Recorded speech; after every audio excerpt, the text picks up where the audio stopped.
Hello everyone. तो चलो start करते हैं।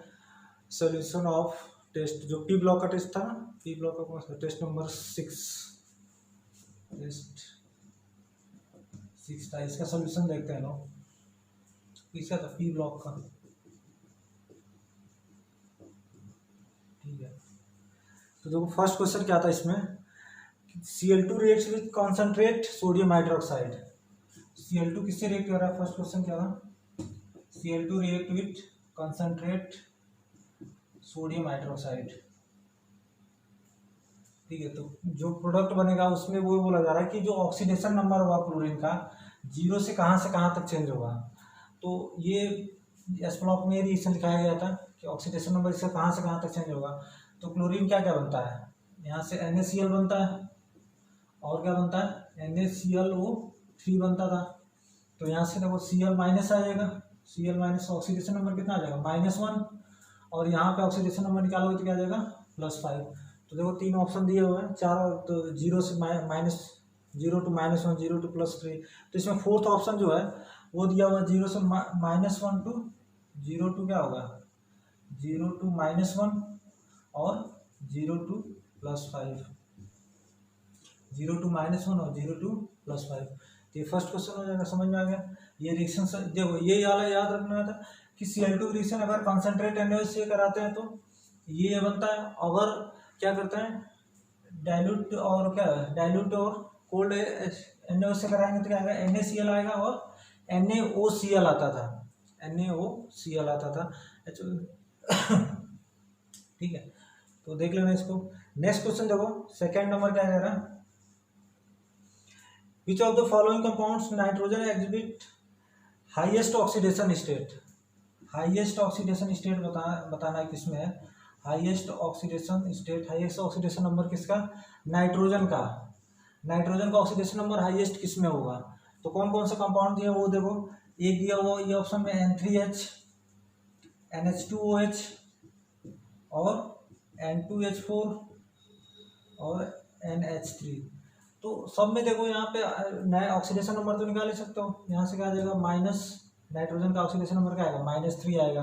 यहाँ से क्या आ जाएगा -2 आ जाएगा। तो हाइड्रोजन का +1 लेंगे और उधर ले जाएंगे तो क्या आ जाएगा +4 और -4 आ जाएगा, डिवाइड करें -2।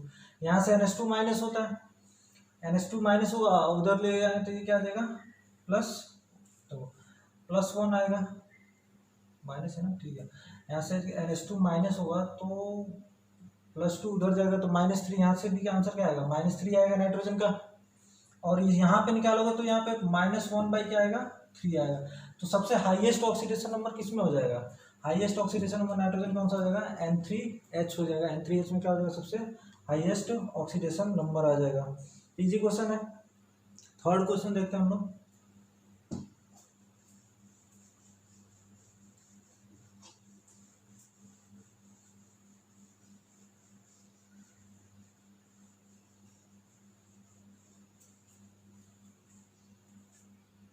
थर्ड क्वेश्चन क्या कह रहा है कि H2PO4 पे माइनस, ये एसिड की तरह किसमें बिहेव कर रहा है?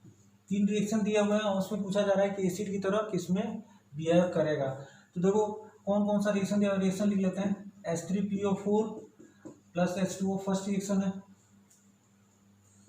H3O प्लस और H2PO4 माइनस। ठीक है, सेकेंड रिएक्शन क्या है? ये तो फर्स्ट हो जाएगा। सेकेंड रिएक्शन देखो H2PO4 माइनस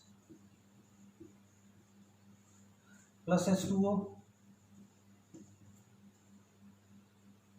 तो ये बना रहा है तुम्हारा HPO4 माइनस और H3O प्लस। और थर्ड रिएक्शन जो दिया हुआ है वो है H2PO4 minus plus OH minus. तो यहाँ से हो जाएगा H3PO4 प्लस O पे 2 माइनस। तो H2PO4 पे -2 क्या है? एसिड की तरह किसमें बिहेव कर रहा है ये बताना है। ठीक है, एसिड की तरह किसमें बिहेव कर रहा है। तो देखो यहाँ पे पहले वाले रिएक्शन में देखो H3PO4 तो यहाँ पे H प्लस एसिड की तरह, ये एसिड की तरह बिहेव कर रहा है।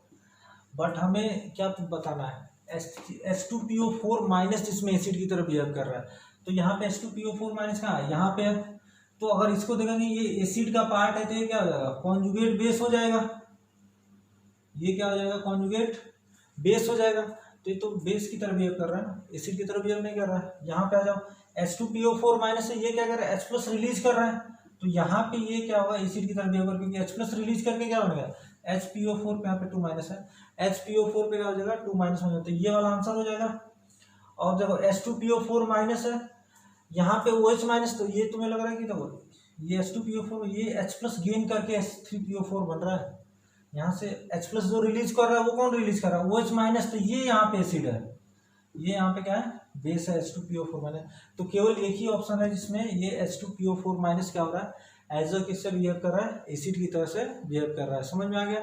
थर्ड क्वेश्चन, फोर्थ क्वेश्चन देखते हैं।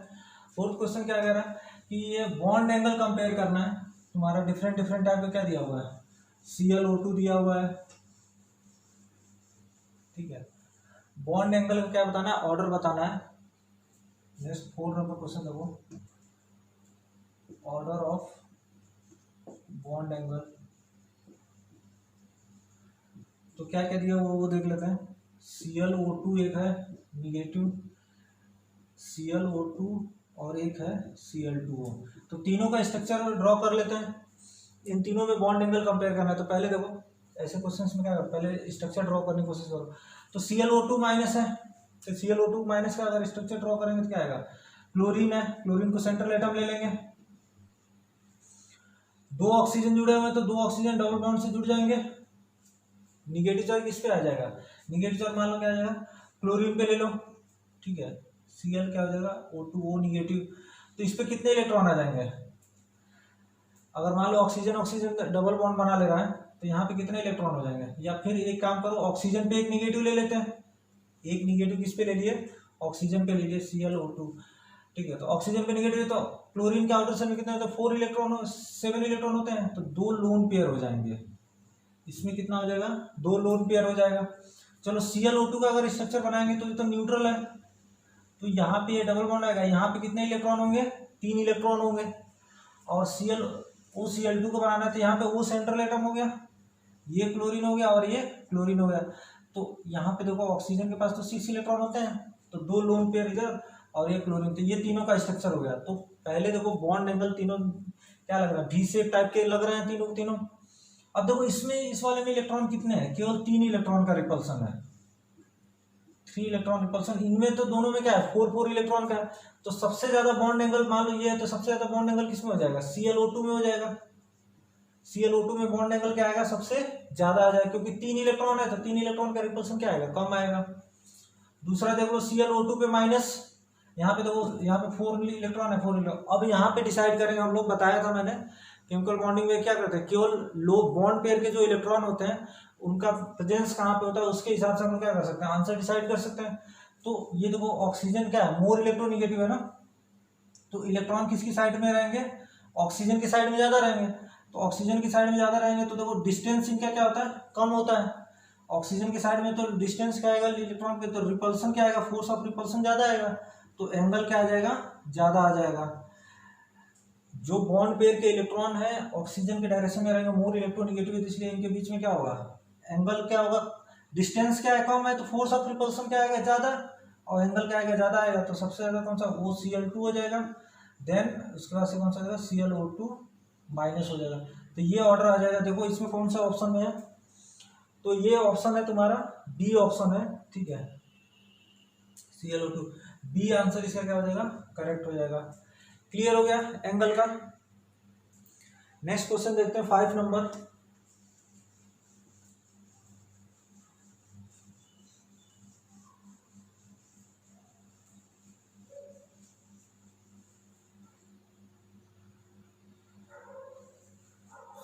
देखो क्या कह रहा है, कह रहा है P2O5 is an anhydride of P4O10 है, P410 इज एनहाइड्राइड।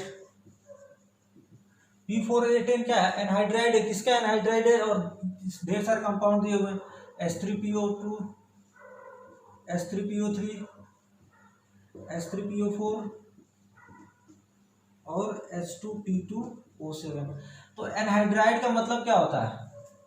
एनहाइड्राइड या हाइड्रोलिसिस, तो हाइड्रोलिसिस और एनहाइड्राइड एक दूसरे के क्या अपोजिट है। एनहाइड्राइड मतलब रिमूव वाटर, वाटर रिमूव कर दो, ठीक है, वाटर रिमूव कर देते हैं तो एनहाइड्राइड बनता है। और हाइड्रोलिसिस क्या होता है? कंपाउंड है, कोई ऑक्साइड है, उसमें क्या करना है, H2O से रिएक्शन कर रहता है, एक्सेस ऑफ H2O से रिएक्शन कर रहा है, तो उसको क्या बोलते हैं हम लोग? हाइड्रोलिसिस बोलते हैं। तो एनहाइड्राइड तो चेक करने का डायरेक्ट तरीका क्या है कि इसमें देखो, इसमें मैंने बताया था कि जो भी हाइड्रोलिसिस वाली रिएक्शन होती है वो क्या होती है, नॉन रेडॉक्स होती हैं, मतलब उसमें ऑक्सीडेशन नंबर चेंज नहीं होता है। तो अब देखो यहाँ पे फॉस्फोरस का ऑक्सीडेशन नंबर निकालोगे तो कितना आ जाएगा? फॉस्फोरस का ऑक्सीडेशन नंबर निकालोगे तो कितना आ जाएगा? 5 आ जाएगा, +5। और इसमें देख लो, इसमें +5 ऑक्सीडेशन नंबर किसका है? तो H3PO4 में ऑक्सीडेशन नंबर निकालोगे तो कितना आ जाएगा फॉस्फोरस का? +5। तो इसमें +5, इसमें, तो इसका एनहाइड्राइड, किसका एनहाइड्राइड होगा? H3PO4 का। वैसे पता है इसका H2O रिमूव करोगे तो क्या बनेगा? P2O5 इसका एनहाइड्राइड होता है, ठीक है। H2O5 इसका एनहाइड्राइड क्या होता है, मतलब दोनों का ऑक्सीडेशन नंबर क्या है, सेम है, तो डायरेक्ट लिख लो P4O10 किसका हो जाएगा? H3PO4 का क्या हो जाएगा? एनहाइड्राइड हो जाएगा। समझ में आ गया? ऑक्सीडेशन नंबर चेक कर लो, केवल ऑक्सीडेशन नंबर क्या होना चाहिए? सेम हो जाना चाहिए। नेक्स्ट जो क्वेश्चन दिया हुआ 6 नंबर, वो किसके लिए? ओजोन का। देखो इधर देख लेते हैं, ओजोन के बारे में दिया हुआ 6 नंबर क्वेश्चन। तो कह रहा है कि विच of the following regarding ozone is not correct. तो ओजोन के रिस्पेक्ट में करेक्ट नहीं है, not correct for O3। O3 के लिए कौन सा करेक्ट नहीं है? तो पहला कह रहा है कि oxygen oxygen bond length in ozone is identical to OO bond, कि जो O3 में बॉन्ड है वो आइडेंटिकल है किसके? O2 में।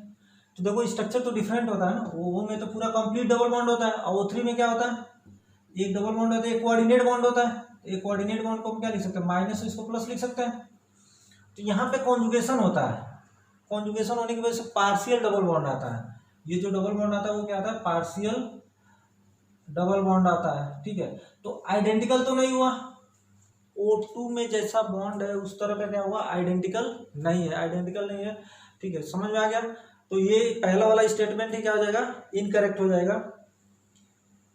सेकंड कह रहा है ozone is response hybrid of 2 structure. तो जो ओजोन कह रहा है हाइब्रिड ऑफ 2 स्ट्रक्चर, तो सही बात है कि O2 क्या हो जाता है? ओजोन का स्ट्रक्चर इस तरह से है और इसमें रेजोनेंस होगा, रेजोनेंस होगा कि ये डबल बॉन्ड यहाँ भी आ सकता है, यहाँ भी आ सकता है, तो रेजोनेंस है, तो दो रेजोनेटिंग स्ट्रक्चर का क्या है? हाइब्रिड होता है O3। तो ये सेकंड ऑप्शन करेक्ट है। दो ozone molecules in angular in shape, angular shape में होता है, या यहाँ पे क्या आएगा? लोन पेयर भी आएगा। कितने इलेक्ट्रॉन आ जाएंगे? 3 इलेक्ट्रॉन आ जाएंगे। फिर 2 और 1 3 बॉन्ड बनाया हुआ है ना, 1 इलेक्ट्रॉन से, तो 3 इलेक्ट्रॉन और आ जाएंगे। 3 नहीं आएगा, 5 होगा ना, एक तो प्लस चार्ज है, तो एक लोन पेयर आएगा तो V शेप में ही आएगा, ऑब्वियस बात है, तो एंगुलर शेप में आएगा, तो ये भी करेक्ट है। Ozone is used in germicide and disinfectants for the purification of air, तो ये भी करेक्ट है, ये प्यूरिफिकेशन के लिए क्या किया जाता है? यूज किया जाता है। तो 6 नंबर क्वेश्चन समझ में आ गया। नेक्स्ट देखते हैं हम लोग 7 नंबर।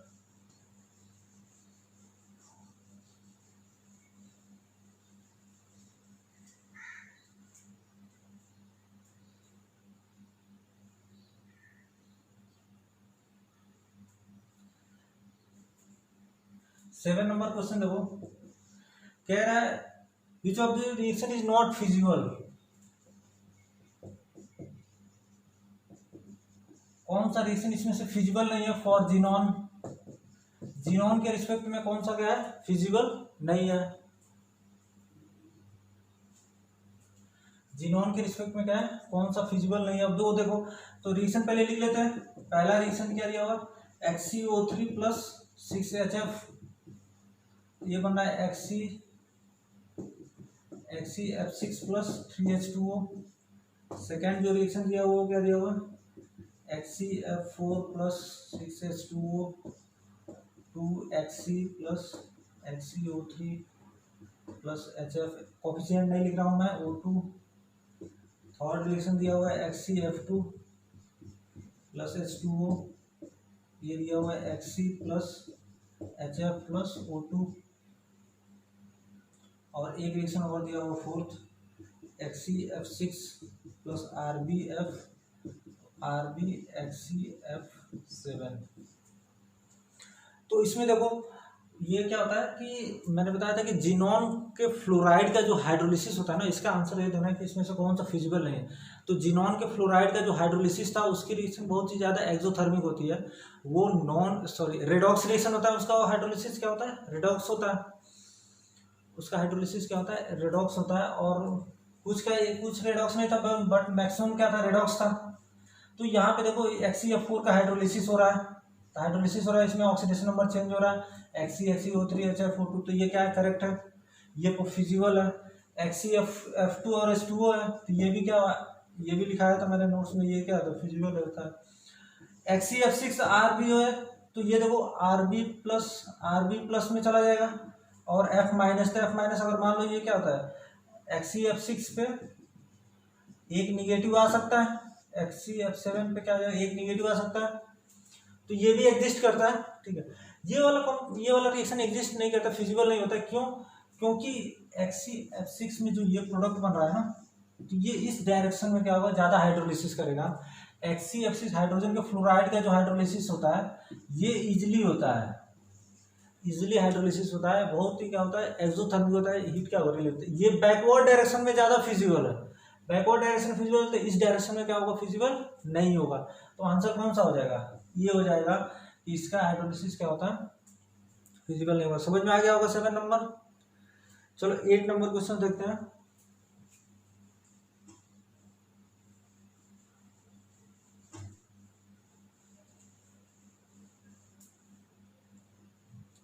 कह रहा है which of the following arrangement sequence is not strictly according to the property against it. तो जो प्रॉपर्टी दिया हुआ इस ऑप्शंस में उसके अकॉर्डिंग नहीं है।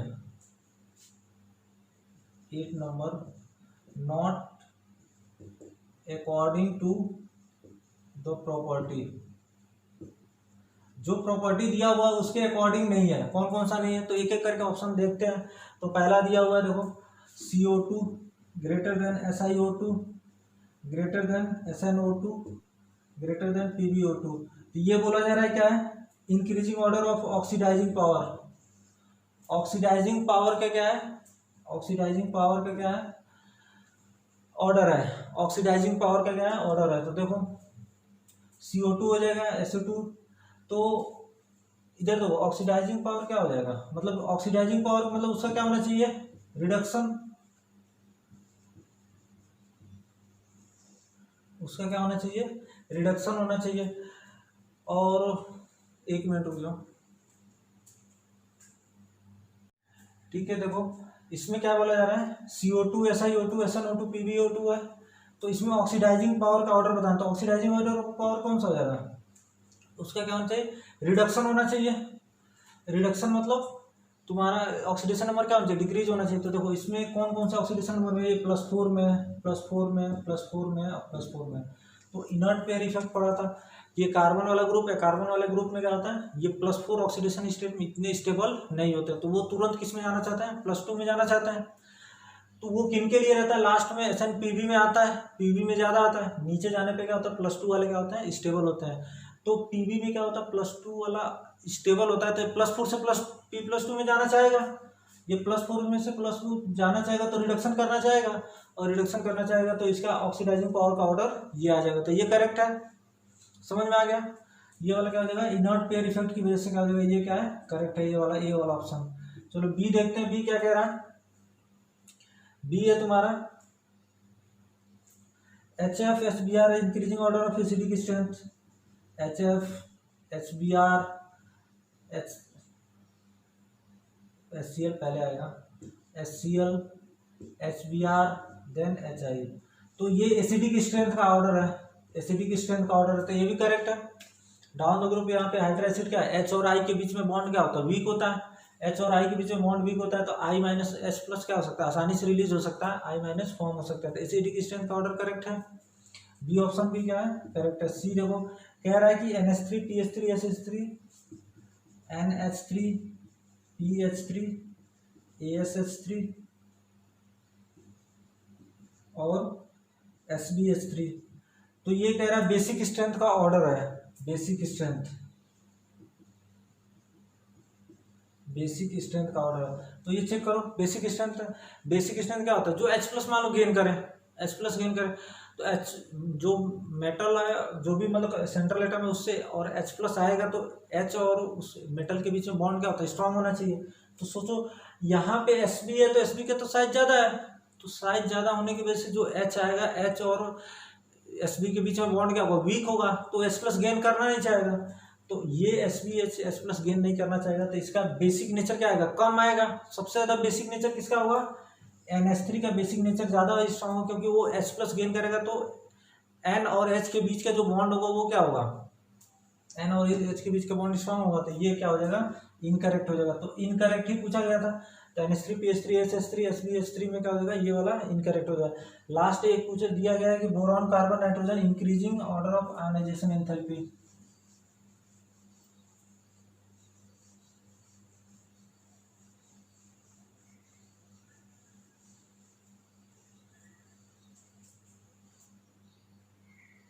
इंक्रीजिंग ऑर्डर ऑफ क्या है, आयनाइजेशन एंथैल्पी। ऑर्डर क्या लिखा हुआ है, boron than carbon than oxygen than nitrogen, तो आयनाइजेशन एनर्जी का ऑर्डर है, तो ये लिखाया था मैंने, ठीक है, करेक्ट है ये।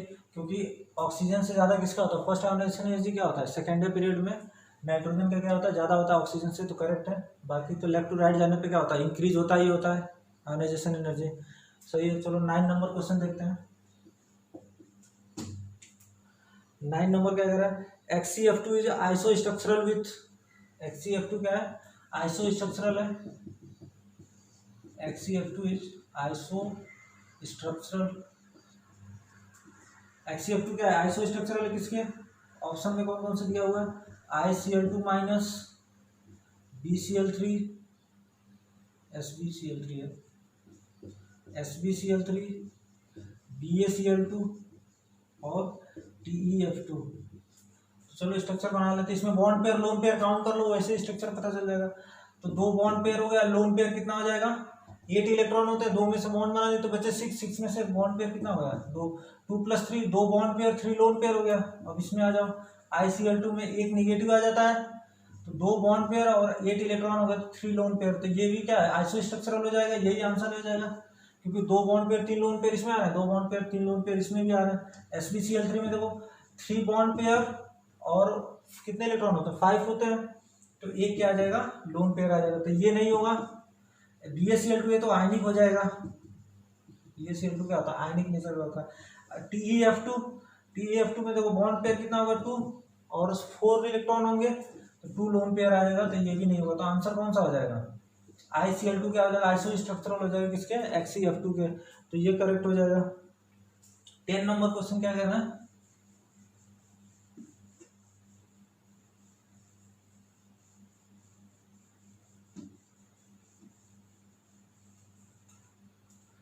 देखो 10 नंबर देखो, which of the following is amphoteric oxide, इनमें से कौन सा एम्फोटेरिक है, तो ये एम्फोटेरिक है, तो लिखा है तो मैं, जिंक ऑक्साइड है, Na2O SO2 और B2O3।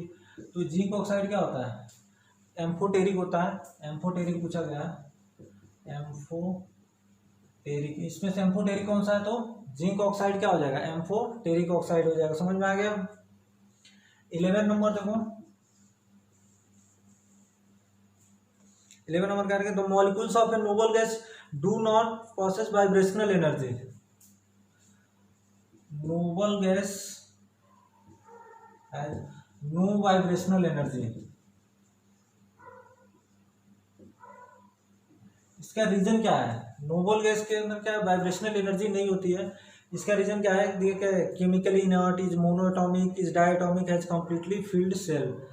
तो इसका जो रीजन है, देखो ये थर्मो में बताया था कि जो मोनोएटॉमिक गैसेज होते हैं उनके में क्या होता है, वाइब्रेशनल जीरो ही होता है, बहुत ही हाई टेम्परेचर भी ले लेंगे तब भी क्या होगा, जीरो ही होगा, क्योंकि वो मॉलिक्यूल्स के फॉर्म में, एक मॉलिक्यूल्स में, तो उसमें रोटेशनल भी नहीं आता है, रोटेशनल डिग्री ऑफ फ्रीडम भी नहीं आता और वाइब्रेशनल डिग्री ऑफ फ्रीडम भी नहीं आता है, क्योंकि वो केवल क्या कर सकते हैं, ट्रांसलेशनल मोशन कर सकते हैं, तो ट्रांसलेशनल मोशन ही कर सकते हैं, तो उनकी काइनेटिक एनर्जी जो आता है केवल और केवल ट्रांसलेशनल मोशन की वजह से आता है। तो रीजन क्या होगा, रीजन हो जाएगा मोनोएटॉमिक, मोनोएटॉमिक होने की वजह से। ये इनर्ट गैस क्या होते हैं, नोबल गैसेस क्या होते हैं, मोनोएटॉमिक होते हैं, क्योंकि वो दूसरे से कंबाइन नहीं करते हैं, तो मोनोएटॉमिक है, इसलिए उनमें क्या होता है, वाइब्रेशनल और रोटेशनल दोनों क्या होता है, जीरो होता है। कह रहा है डायमैग्नेटिक, तो डायमैग्नेटिक से कोई मतलब नहीं है, डायमैग्नेटिक O2 भी होता है, तो इसमें क्या होगा, मतलब उसमें वाइब्रेशनल एनर्जी आ सकता है। और has completely filled shell, completely filled shell से भी कोई मतलब नहीं, इस केमिकली इनर्ट, तो इनर्ट है तो बट वाइब्रेशनल एनर्जी तो क्या हो सकता है, ऐसे ही हो सकता है, जो इनर्ट भी होंगे उनमें भी आ सकता है, क्योंकि वो तो मोशन की वजह से, किसी के रिएक्शन की वजह से तो होता नहीं वाइब्रेशनल एनर्जी। तो ये हो जाएगा आंसर, क्या हो जाएगा, मोनो एटॉमिक हो जाएगा। क्लियर हो गया। 12 नंबर क्वेश्चन हम लोग देखते हैं।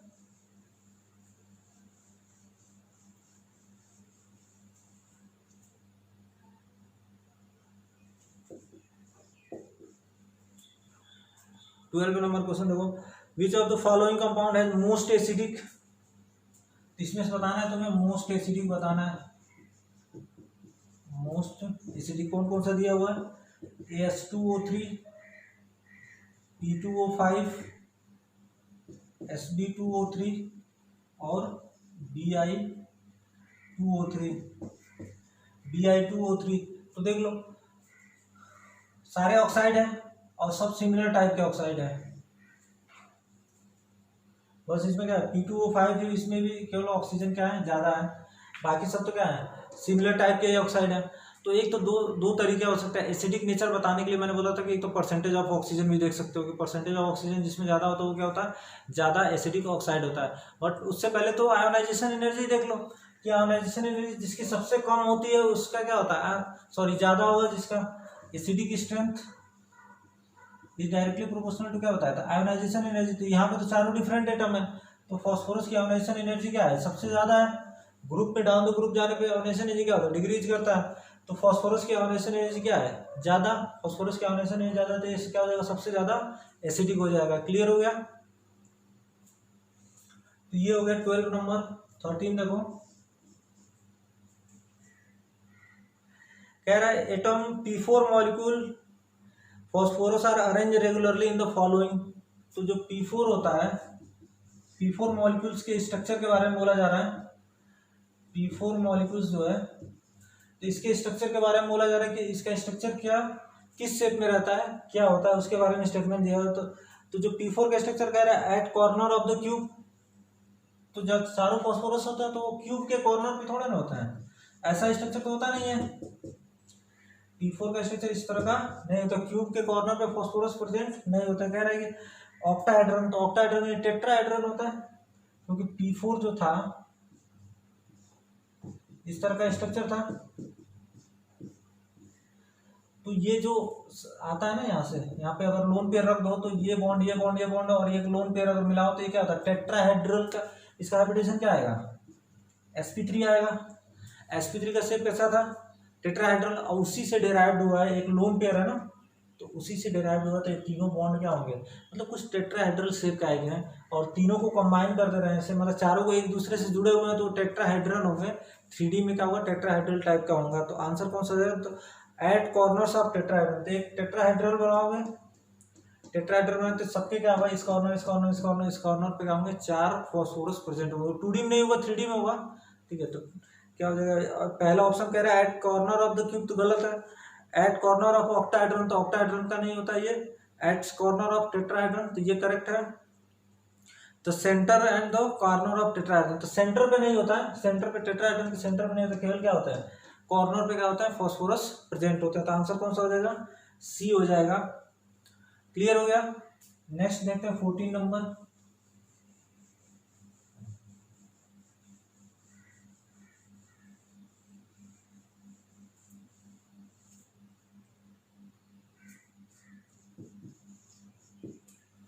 फोर्टीन नंबर क्वेश्चन देखो, कह रहा है angular shape of O3 molecule, O3 consist of, और सिग्मा पाई के बारे में बोला जा रहा है। O3 के स्ट्रक्चर के बारे में बोला गया है, और सिग्मा कितने सिग्मा बॉन्ड होते हैं और कितने पाई होते हैं, इसके बारे में स्टेटमेंट दिया हुआ है।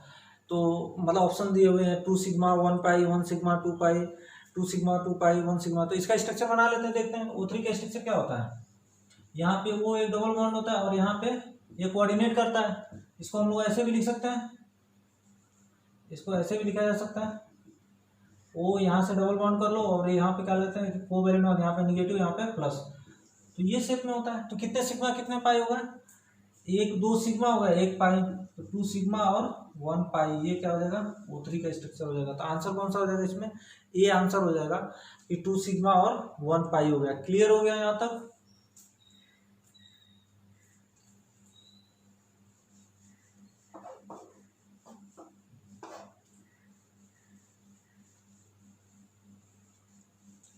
नेक्स्ट क्वेश्चन हम लोग देखते हैं 15 नंबर।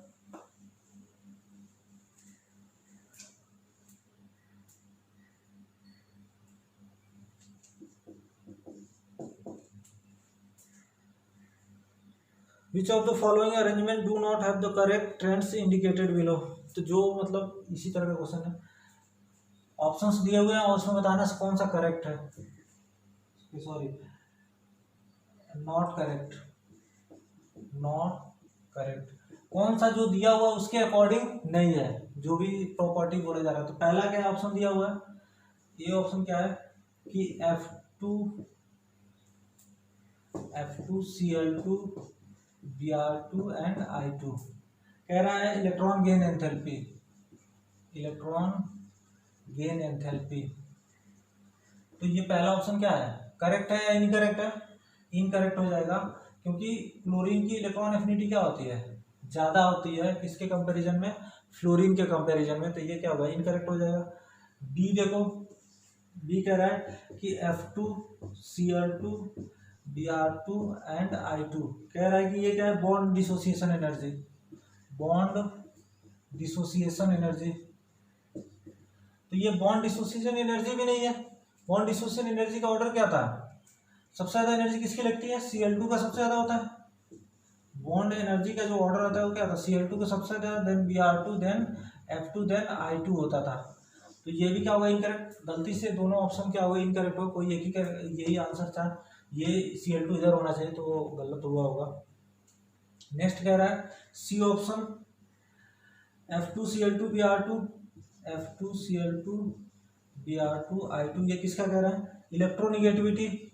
इलेक्ट्रोनिगेटिविटी तो करेक्ट है, फ्लोरीन की इलेक्ट्रोनिगेटिविटी क्या होती है, ज़्यादा होती है, than chlorine, than bromine, than iodine. तो क्लोरीन की इलेक्ट्रोनिगेटिविटी सही है। फिर ये कह रहा है यही ऑर्डर है, ऑक्सीडाइजिंग पावर, डी ऑप्शन क्या कह रहा है, यही क्या है, ऑक्सीडाइजिंग पावर का भी ऑर्डर है। ऑक्सीडाइजिंग पावर तो सही है। F2 क्या होता है, इलेक्ट्रोकेमिकल सीरीज इलेक्ट्रोकेमिस्ट्री में लिखा था, तो F2 क्या था, सबसे नीचे था। जो सबसे नीचे होता है वो क्या होता है, उसका रिडक्शन सबसे ज़्यादा होता है। तो F2 का रिडक्शन सबसे ज़्यादा होता है, यानी उसका ऑक्सीडाइजिंग पावर क्या होगा, सबसे ज़्यादा होगा। तो F2 का ऑक्सीडाइजिंग पावर सबसे ज़्यादा होता है, then Cl2, then Br2, then, तो ये वाला करेक्ट है।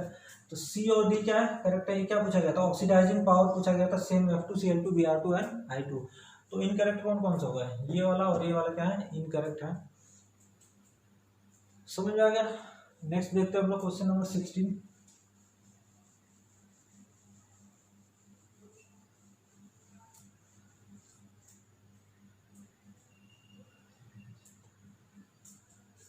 नंबर क्वेश्चन देखते हैं।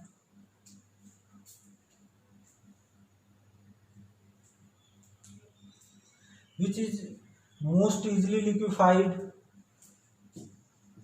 मोस्ट इजिली लिक्विफाई, कौन सा सबसे आसानी से क्या हो सकता है, लिक्विफाई हो सकता है। तो देखो जीनॉन, नियॉन, आर्गन और क्रिप्टॉन, ये ऑप्शन में दिया हुआ है। तो जिसका लिक्विफाई मतलब जिसका क्या होगा, मास ज़्यादा रहता है। ये तो पढ़ा था हम लोग ने, गैसियस स्टेट में पढ़ा था कि ये जो, और केमिकल बॉन्डिंग में पढ़ा था लास्ट में, wonder wall force of attraction किस में ज़्यादा स्ट्रॉन्ग है, लंडन फोर्स होता है सबसे ज़्यादा, किस में स्ट्रॉन्ग होता है, जिसका मॉलिक्यूलर मास क्या आएगा, ज़्यादा आएगा। ये wonder wall force of wonder wall equation जब पढ़ रहे थे तो वहाँ पे भी बताया जाता है कि ए की वैल्यू क्या होता है, डायरेक्टली किस पे, पहले पोलैरिटी पे डिपेंड करता है, देन क्या होता है, मास पे डिपेंड करता है, देन साइज पे डिपेंड करता है। तो मास सबसे ज़्यादा किसका आएगा, जिनॉन का आएगा। तो जिनॉन क्या हो सकता है, इसमें फोर्स ऑफ अट्रैक्शन क्या होगा, ज़्यादा होगा, फोर्स ऑफ अट्रैक्शन ज़्यादा, तो इजीली क्या हो सकता है, लिक्विफाई हो सकता है। क्या हो जाएगा, इजीली लिक्विफाई हो जाएगा। तो आंसर कौन सा हो जाएगा, जिनॉन हो जाएगा। 16 नंबर ऑप्शन ए है। 17 में क्या, देखो क्या कह रहा है कि दो percentage of P character orbitals forming P bond, percentage of P character in P4 में जो P और P के बीच में जो बॉन्ड होता है ना, तो उसमें परसेंटेज ऑफ पी कैरेक्टर कितना होता है, परसेंटेज ऑफ पी कैरेक्टर कितना होता है ये बताना है। तो सिंपल है, हाइब्रिडाइजेशन निकाल लो। P4 का स्ट्रक्चर किस तरह से था, ऐसा स्ट्रक्चर था। तो इस पे क्या है, लोन पे आएगा तो हाइब्रिडाइजेशन क्या आएगा, इस पे sp3। sp3 में तो p का परसेंटेज कितना आ जाएगा, sp3 में pp बॉन्ड हो गया ये, तो एक बॉन्ड क्या हो जाएगा तुम्हारा sp3 हाइब्रिडाइज है, और sp3 हाइब्रिडाइज होगा तो pp बॉन्ड का जो परसेंटेज आएगा, परसेंटेज ऑफ p आएगा वो कितना आ जाएगा, ये 3/4 ही हो जाएगा। 3/4 इंटू 100, एक ऐसा है p के 3 है तो 3/4 इंटू 100 करेंगे तो कितना आ जाएगा, 75% हो जाएगा। तो आंसर कौन सा हो जाएगा, 75। आंसर इसमें देखो 25, 33, 50 और 75 दिया हुआ है, तो आंसर कौन सा हो जाएगा, 75% क्या हो जाएगा, आंसर हो जाएगा कि percentage of P character in P4 molecule, P4 molecule में पी का परसेंटेज कितना होगा PP बॉन्ड में, तो एक PP बॉन्ड का जो हाइब्रिडेशन आएगा वो क्या आएगा, sp3 है, sp3 में परसेंटेज ऑफ पी कैरेक्टर कितना होता है, 75% होता है। क्लियर हो गया होगा।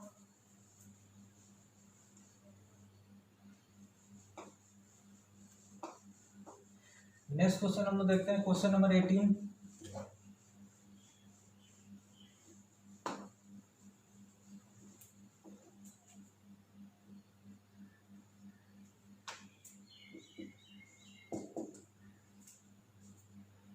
क्वेश्चन नंबर 18 देखो, NO2 is not obtained by heating, NO2 is not obtained by, NO2 is not obtained by heating. तो NO2 कहाँ से ऑब्टेन्ड नहीं हो सकता, ऑप्शन में कौन कौन सा दिया हुआ है, AgNO3, AgNO3, KNO3, copper NO3 और PbNO3 का होता है। तो इसमें याद रखो, देखो क्या होता है कि जो एल्कली मेटल के नाइट्रेट होते हैं, alkali metal nitrate, metal nitrate not give NO2 on heating. Heat करने पे एल्कली मेटल के जो नाइट्रेट होते हैं, चाहे वो सोडियम नाइट्रेट ले लो, पोटेशियम नाइट्रेट ले लो, सीजियम नाइट्रेट ले लो या रुबिडियम नाइट्रेट ले लो, तो इनके जो नाइट्रेट होते हैं तो वो क्या करते हैं, NO2 नहीं देते हैं। वो किस तरह से ब्रेक होते हैं, KNO3 को अगर ब्रेक करेंगे तो ये क्या हो जाएगा, KNO2 प्लस हाफ O2 में ब्रेक होता है। बाकी सारे जो रहेंगे ट्रांजिशन मेटल के जो नाइट्रेट होते हैं, ये पी ब्लॉक में जो भी नाइट्रेट आएंगे सब क्या करें, उनको ब्रेक करेंगे तो NO2 गैस रिलीज करते हैं। तो ये क्या हो जाएगा, आंसर कौन सा हो जाएगा, ट्रांजिशन क्या होगा, एल्कली मेटल के जो नाइट्रेट होते हैं वो क्या करते हैं, NO2 रिलीज नहीं करते हैं।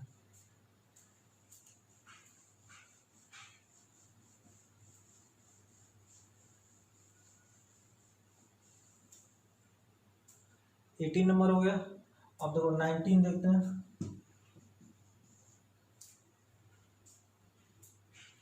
कह रहा which is the most thermodynamically stable allotrope of phosphorus, most stable phosphorus.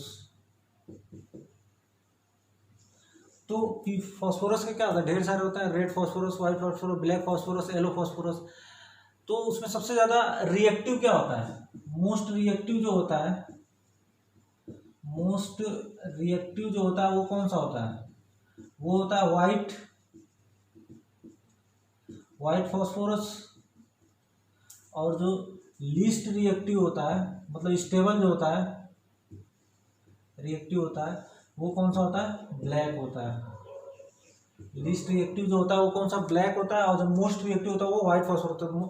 Least reactive मतलब सबसे स्टेबल, तो मोस्ट स्टेबल क्या हो जाएगा, ये वाला क्या हो जाएगा, ब्लैक वाला क्या हो जाएगा, मोस्ट स्टेबल। तो ऑप्शन में क्या क्या दिया हुआ है, ऑप्शन में दिया हुआ रेड, व्हाइट, ब्लैक, येलो। तो इसमें से कौन सा फास्फोरस क्या है, मोस्ट स्टेबल है, तो ब्लैक फास्फोरस क्या हो जाएगा, सबसे ज्यादा स्टेबल होता है। क्लियर हो गया।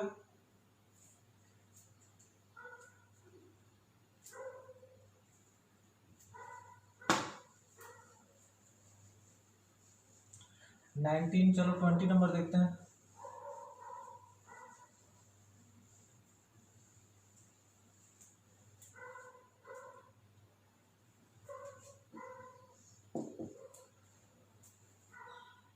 20 क्या कह रहा है, which of the following compound has maximum number of lone pair of electron, maximum number of lone pair of electron, किसमें maximum number of lone pair of electron? Option में क्या कह दिया हुआ है, ClO3 माइनस, HCF4, SF4 और I3 minus. तीन चारों में बताना है कि इसमें क्या होता है, maximum number of lone pair है। तो maximum number of lone pair check करने के लिए बॉन्ड पेयर लोन पेयर निकाल लो। तो यहाँ पे 3 ऑक्सीजन है तो बॉन्ड पेयर तो कितने हो गए, 3 हो गए। और कितने बॉन्ड बनाएंगे, 6। तो 6 बॉन्ड बनाएंगे तो क्लोरीन के कितने, निगेटिव चार्ज को मैंने क्या बोला था, सेंट्रल एटम पे मान लेते हैं। तो सेंट्रल एटम में मान लेंगे तो क्लोरीन के आउटर सेल में कितने इलेक्ट्रॉन होते हैं, 7 में से 1 इलेक्ट्रॉन आ गया तो 8 इलेक्ट्रॉन हो गया। बॉन्ड पेयर 3 हो गया, 8 में से 3 ऑक्सीजन का बॉन्ड, मतलब 3 ऑक्सीजन बॉन्ड वाला तो मतलब 6 बॉन्ड यूज हो गया। क्लोरीन का कितना इलेक्ट्रॉन यूज हो गया, 6 इलेक्ट्रॉन यूज हो गया। तो 2 इलेक्ट्रॉन बचेंगे, यानी 1 लोन पेयर हो जाएगा। SF4 में निकालेंगे तो बॉन्ड पेयर 4, लोन पेयर क्या आ जाएगा, 1 आ जाएगा। HCF4 में बॉन्ड पेयर 4, लोन पेयर कितना आ जाएगा, 2 आ जाएगा। I3 माइनस में मान लो कि 2 I क्या होता है, बॉन्ड पेयर हो जाएंगे। और एक निगेटिव चार्ज मान लो I पे तो कितना हो जाएगा, 7 इलेक्ट्रॉन होता है, 1 इलेक्ट्रॉन और आ गया 8 इलेक्ट्रॉन में से 2 बॉन्ड बना लिए तो 6 इलेक्ट्रॉन यूज होगा। 6 इलेक्ट्रॉन यूज होगा तो मतलब सॉरी, इस तरह से होता है I माइनस का स्ट्रक्चर। ये निगेटिव चार्ज क्या हमारी सेंट्रल एटम पे। तो अब देखो कितने बॉन्ड पेयर है, 2 बॉन्ड पेयर हो गया। और आयोडीन के आउटर सेल में कितने इलेक्ट्रॉन होते हैं, 7 होते हैं। और एक निगेटिव चार्ज की वजह से 8 में से 2 बॉन्ड बना लिया, 8 में से क्या हो गया, 2 बॉन्ड बना लिए तो बचे कितने, 6 इलेक्ट्रॉन मतलब लोन पेयर कितना, 3 हो गया। तो मैक्सिमम लोन पेयर किसमें हो जाएगा, I3 माइनस में क्या हो जाएगा, मैक्सिमम लोन पेयर आ जाएगा। क्लियर हो गया। नेक्स्ट 21 नंबर देखते हैं। 21 नंबर क्वेश्चन क्या कह रहा है, the number of hydrogen atom attach to the phosphorus atom in hypophosphorous acid. तो हाइपोफॉस्फोरस एसिड में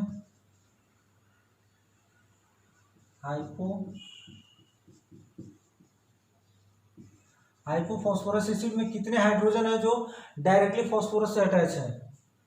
तो ये क्या होता है, H3PO2 होता है। तो इसका स्ट्रक्चर बना लो, कितना होता है, ये एक डबल बॉन्ड होता है, एक H और ये क्या होता है, OH जुड़ा रहता है। तो 2 हाइड्रोजन ऐसे होते हैं जो हाइपोफॉस्फोरस में क्या होता है, 2 हाइड्रोजन ऐसे होते हैं जो डायरेक्टली क्या होता है, 2 हाइड्रोजन ऐसे होंगे जो डायरेक्टली क्या होते हैं, अटैच होते हैं फॉस्फोरस से। तो यही क्वेश्चन पूछा गया, डायरेक्टली अटैच विथ फॉस्फोरस, मतलब कितने नंबर ऑफ हाइड्रोजन कितने होते हैं हाइपोफॉस्फोरस में कितने हाइड्रोजन होते हैं जो डायरेक्टली फॉस्फोरस से अटैच होते हैं, तो 2 होते हैं। और इन्हीं दोनों हाइड्रोजन को क्या बोलते हैं, रिड्यूसिंग हाइड्रोजन बोलते हैं। ठीक है, इन्हीं दोनों हाइड्रोजन को कौन सा बोलते हैं, रिड्यूसिंग हाइड्रोजन, क्योंकि इसी के होने की वजह से क्या होता है,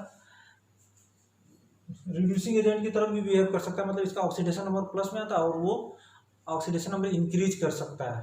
ठीक है, समझ में आ गया। ये दोनों हाइड्रोजन को क्या बोलते हैं हम लोग, रिड्यूसिंग हाइड्रोजन। तो 2, कभी कभी क्वेश्चन पूछा रिड्यूसिंग हाइड्रोजन कितने हैं, तो 2 हैं, क्योंकि इन्हीं की वजह से क्या हो सकता है, ये ऑक्सीडाइज होता है। फॉस्फोरस क्या होगा, ऑक्सीडाइजिंग नेचर, मतलब खुद ऑक्सीडाइज होता है, दूसरा क्या रिड्यूसिंग एजेंट की तरफ बिहेव करता है।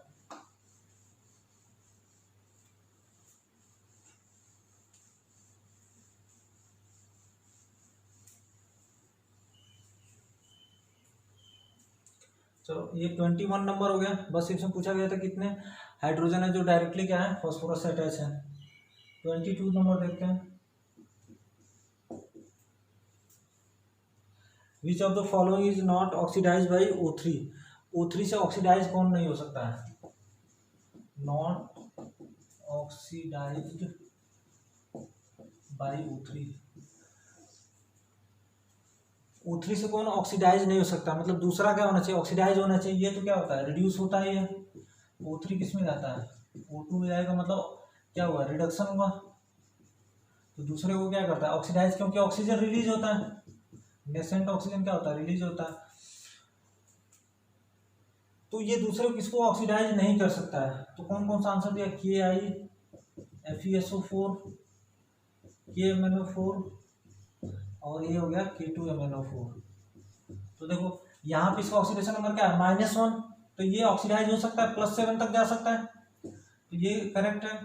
FeSO4 क्या है +2 में है, तो Fe का क्या होता है +3 में जा सकता है, Fe +2 में, तो +3 में क्या हो सकता है जा सकता है। यहाँ पे देखो मैंगनीज जो है वो क्या है ऑलरेडी +7 में है, जो कि क्या है मैक्सिमम है, तो मैक्सिमम है तो ये और ऑक्सीडाइज नहीं हो सकता है, ऑक्सीडाइज क्या होगा नहीं होगा, क्योंकि ऑलरेडी मैक्सिमम में K2MnO4 में मैंगनीज का ऑक्सीडेशन नंबर निकालेंगे तो क्या आएगा +6 है, तो अभी ये ऑक्सीडाइज हो सकता है, क्योंकि ये किस में जा सकता है Mn+7 में जा सकता है। तो आंसर कौन सा हो जाएगा KMnO4 क्या हो जाएगा आंसर हो जाएगा, जो कि ऑक्सीडाइज नहीं होगा, किसकी हेल्प से O3 की हेल्प से क्या होगा ऑक्सीडाइज नहीं होगा।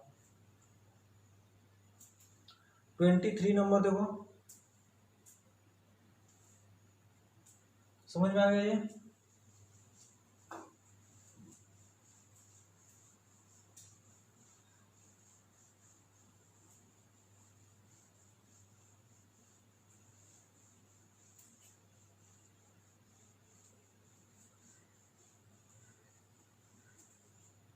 ट्वेंटी थ्री नंबर क्या कह रहा है, which of the following has O linkage,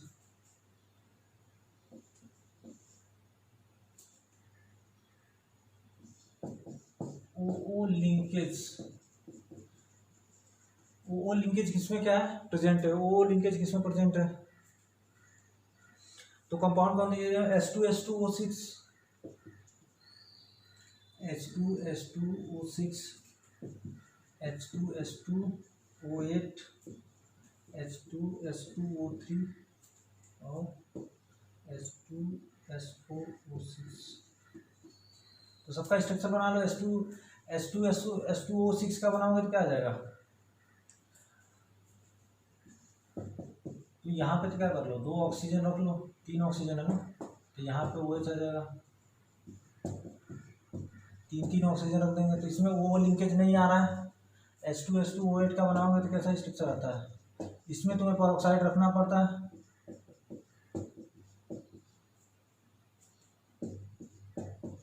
H2S2, तो यहाँ पे क्या है परऑक्साइड लिंकेज है, तो ये क्या हो जाएगा आंसर हो जाएगा।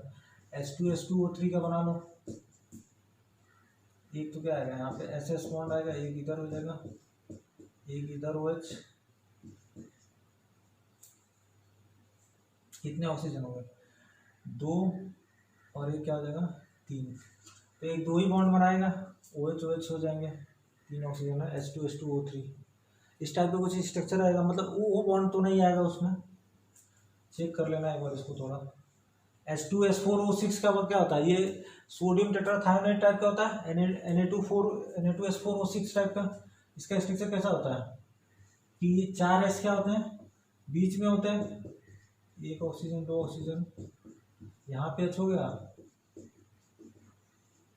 OH हो जाएगा, तो यहाँ पे देखो SS बॉन्ड है, O बॉन्ड तो नहीं है, तो ये भी नहीं होगा, ये नहीं, आंसर कौन सा हो जाएगा H2S2O8 में क्या हो जाएगा ओ लिंकेज प्रेजेंट रहेगा, ओ लिंकेज प्रेजेंट रहेगा।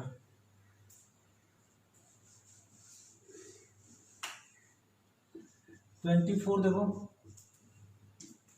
24 क्या कह रहा है, extra pure N2 can be obtained by heating, pure nitrogen can obtain, pure N2 can obtained,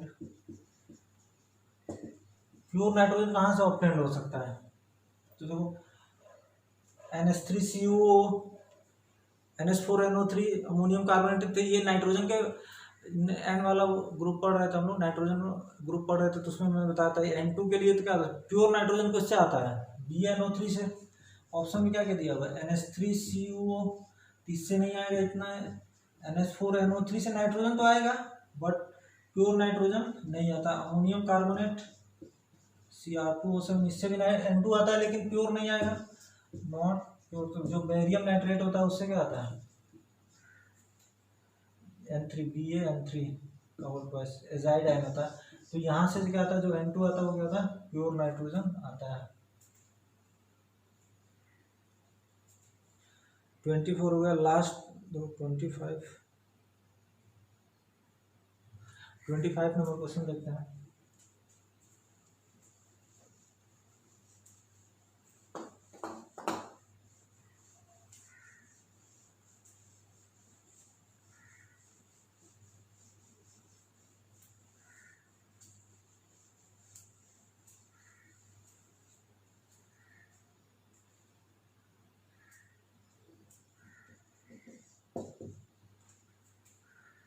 कह रहा है which of the following arrangement represent the correct least negative to the most electronegative, मतलब electronegativity का order लिखना है, order of electronegativity लिखना है। और डिफरेंट सर्किट क्या दिया हुआ है, calcium, aluminium, carbon, oxygen and fluorine, ये 4 में दिए हुए हैं।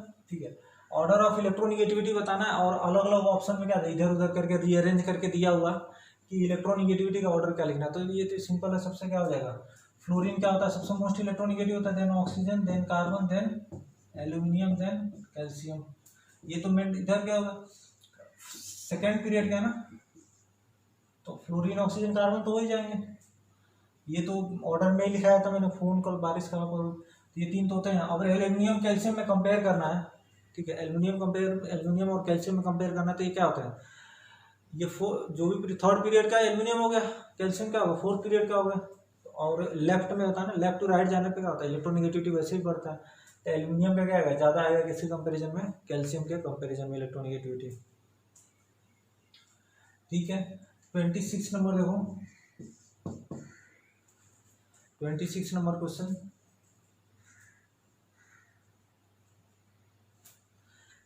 which is wrong statement, which statement is wrong, feldspar are not aluminosilicates, wrong statement बताना है।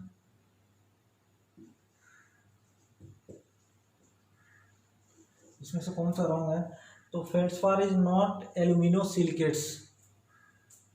तो ये लिखा है, जब सिलिकेट्स, जो सिलिकॉन वाले कंपाउंड पढ़े थे, कार्बन वाले कंपाउंड पढ़े थे, तो उसमें मैंने लिखाया था कि फेल्डस्पार क्या होता है, जो फॉर्मूला था उसमें सिलिकेट आता है, SiO4 यूनिट आता है, ऐसे कुछ करके था, Al2O3 Na2 करके, उसमें लास्ट में क्या SiO4 यूनिट आया था। तो फेल्डस्पार क्या हो जाएगा, कह रहा है कि नॉट एल्यूमिनोसिलिकेट, फेल्डस्पार इज नॉट एल्यूमिनोसिलिकेट, तो ये क्या होगा, इनकरेक्ट हो जाएगा, क्योंकि इसमें एल्यूमिनोसिलिकेट होता है, सिलिकेट तो कौन सा होता है, SiO4 यूनिट होता है, तो लास्ट में, और Al2O3 करके भी इसमें क्या होता है, प्रेजेंट होता है, तो फेल्डस्पार इज नॉट, तो ये क्या हुआ, इनकरेक्ट हो जाएगा, क्योंकि इसमें सिलिकेट होता है। सेकंड जो कह रहा है, सेकंड क्या कह रहा है कि beryl is an example of cyclic silicate, तो ये NCERT में दिया हुआ है, बेरिल लास्ट में दिया हुआ है, सिलिकेट्स देख लेना, कार्बन वाले, beryl is example of cyclic silicate, तो साइक्लिक सिलिकेट का एग्जांपल होता है, ठीक है, NCERT में दिया हुआ, देख लेना इसको, beryl is example of cyclic, Mg2SiO4 is orthosilicate, तो करेक्ट है, ऐसे दिख रहा है, Mg2SiO4 इज ऑर्थोसिलिकेट, तो यहाँ पे देखो Mg पे क्या होता है, +2 होता है, और ये क्या है, इसको उसके लिखो, तो क्या SiO4 पे 4 माइनस आ जाएगा, SiO4 पे 4 माइनस, तो ये तो ऑर्थोसिलिकेट ही है, Mg2SiO4 क्या हो जाएगा, ऑर्थोसिलिकेट हो जाएगा। बेसिक, नेक्स्ट कह रहा है कि basic structure of silicates, silicates में क्या होता है, SiO4 यूनिट प्रेजेंट होता है, SiO4 यूनिट क्या होता है, प्रेजेंट होता है, तो ये भी करेक्ट है, क्योंकि सिलिकेट्स में क्या होता है, SiO4 यूनिट होता था, तो उसमें हम लोगों ने पढ़ा था ऑर्थोसिलिकेट, पायरोसिलिकेट, साइक्लिक सिलिकेट, क्या सिंगल चैन सिलिकेट, डबल चैन सिलिकेट, शीट सिलिकेट और 3D सिलिकेट, सब में क्या होता है, SiO4 यूनिट क्या होता है, प्रेजेंट होता है। क्लियर हो गया यहाँ तक। नेक्स्ट 27 नंबर देखते हैं हम लोग,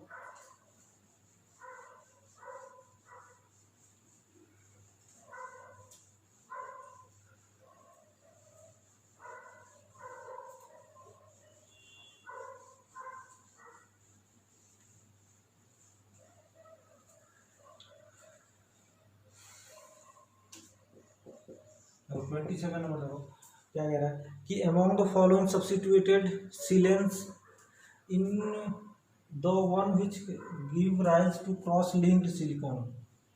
सीलेन में बोल रहा है, डिफरेंट टाइप का सीलेन दिया हुआ है, और उसमें बोल रहा है कि क्रॉस लिंक्ड सिलिकॉन फॉर्म होना चाहिए, क्रॉस लिंक्ड सिलिकॉन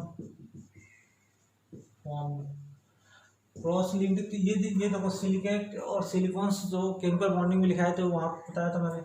सिलेन जो होते हैं वो क्या होता है, एल्काइल क्लोरोसिलेन होते हैं, मतलब देखो ऑप्शन में क्या क्या दिया हुआ, RSI दिया हुआ है, RSiCl3, R2SiCl2 और R3SiCl। इन चारों में से बताना है कि कौन सा होगा जो क्रॉस लिंक्ड मतलब देखो एक तो सिलिकॉन क्या होता है जिसमें RSiO लिंकेज प्रेजेंट होता है, RSiO क्या होता है, लिंकेज प्रेजेंट होता है।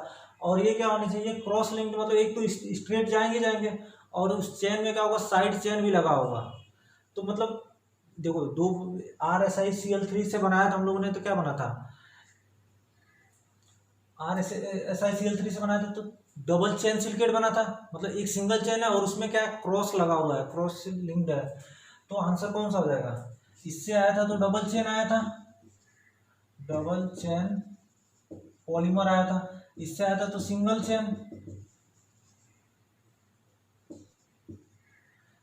चेन पॉलीमर आया था, और ये इससे आया था तो केवल क्या आया था, डाइमर आया था। सिलिकॉन केवल दो पार्ट में क्या था, वो रुक गया था, इसका तो हुआ ही नहीं था RSI। तो डबल चेन जो पॉलीमर होगा वो वही क्या होता, क्रॉस लिंक्ड होगा। RSI ऐसे कर तो क्या था, RSI ओ इधर SI फिर R, ये इधर इंक्रीज हो रहा था और इधर RO।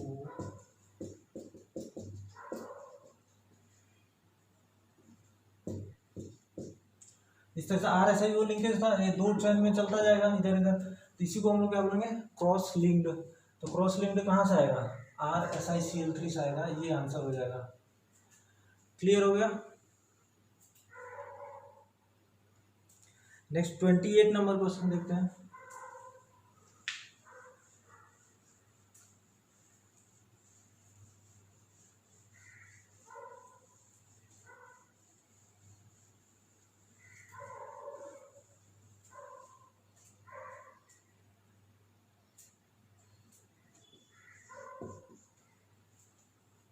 When concentrate H2SO4 heated with P2O5, the acid is converted into H2SO4 का अगर किससे करा रहे हैं रिएक्शन, P2O5 से करा रहे हैं तो क्या फॉर्म होगा, कह रहा है सल्फर डाइऑक्साइड, सल्फर ट्राइऑक्साइड और mixture of SO2 and SO3। तो कौन सा आंसर इसमें से क्या होगा, करेक्ट होगा। तो H2SO4 का अगर क्या करा हम लोग P2O5 से अगर रिएक्शन कराते हैं तो इसमें से कौन सा प्रोडक्ट बनेगा। तो देखो ये क्या होता है, एनहाइड्राइड होता है, एनहाइड्राइड क्या बोलते हैं, एनहाइड्रस,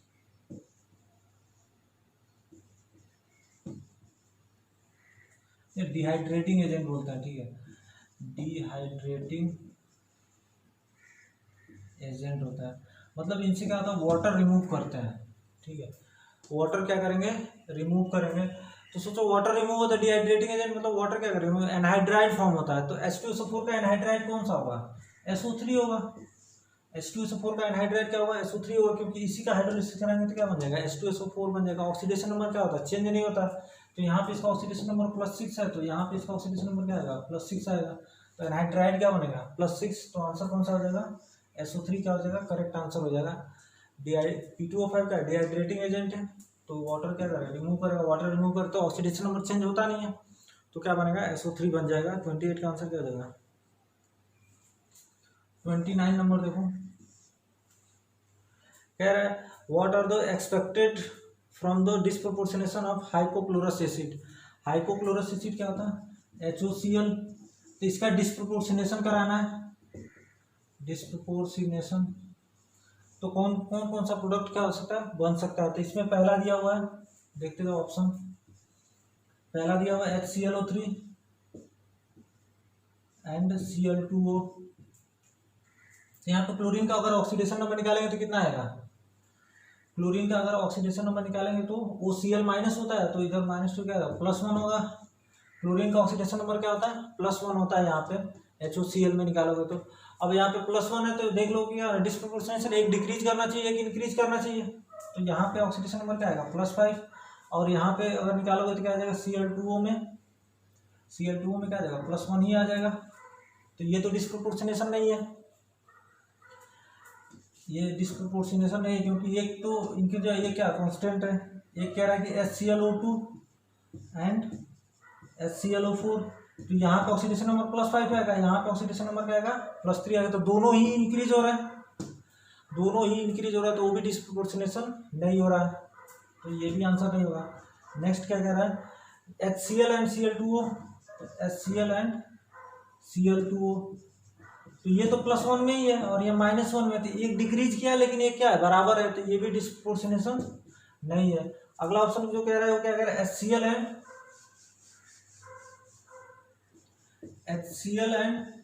HClO3, तो ये करेक्ट हो जाएगा क्योंकि यहाँ पे -1 है और यहाँ पे क्या आएगा +5 आएगा, तो ये क्या करेक्ट है, क्योंकि इसका डिस्प्रोपोर्शनेशन होगा, +1 का डिस्प्रोपोर्शनेशन होगा तो -1 और इस पे क्या आ जाएगा +5 आ जाएगा।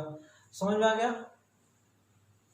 तो HOCl का डिस्प्रोपोर्शनेशन का पूछा जा रहा था, कौन सा एक्सपेक्टेड प्रोडक्ट हो सकता है, तो एक्सपेक्टेड प्रोडक्ट क्या होना है, डिस्प्रोपोर्शनेशन चेक कर लो, ऑक्सीडेशन नंबर क्या होना चाहिए +1 है तो -1 एक क्या हो जाए डिक्रीज होना चाहिए और इंक्रीज होना, तो यहाँ पे तो क्या था सब या तो बराबर थे या ग्रेटर देन थे, तो ये डिक्रीज कर रहा है, एक इंक्रीज कर, तो ये डिस्प्रोपोर्शनेशन हो जाएगा।